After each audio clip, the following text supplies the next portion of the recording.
Narito ang News TV Quick Response Team sa NAIA Terminal 3 kung saan inatabayanan ng pagdating sa bansa ng may-ari ng Aman Futures Group na si Manuel Amalillo mula sa Kota Kinabalu, Malaysia. Todo higpit ang seguridad dito lalo pat may banta sa buhay ni Amalillo sa dami ng nabiktima ng bilyong-pisong investment scam.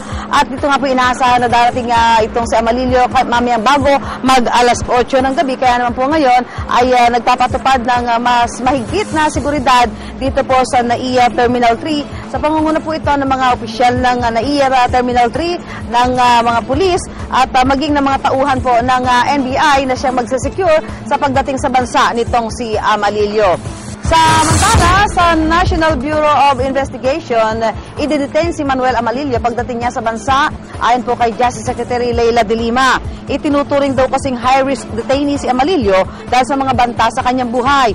Isang bulletproof na sasakyan daw ang susundo kay Amalillo. Ayon po sa source ng GMA News, pagdating niya mamayang gabi mula Kota Kinabalu, Malaysia, agad isi-serve ang warrant of arrest laban sa kanya.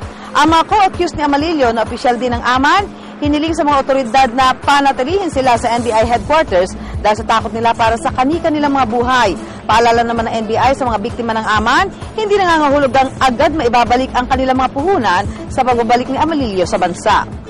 Ang mga assets na ma-recover ay hindi hawak ng NBI yung disposition kung ibibigay ba sa complainants o hindi.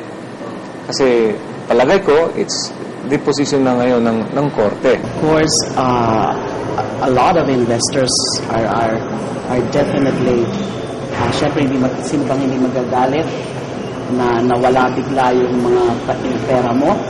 So we can always assume na some of them can go to certain to that extent. And remember, isa pa why is really high risk is I think he knows a lot.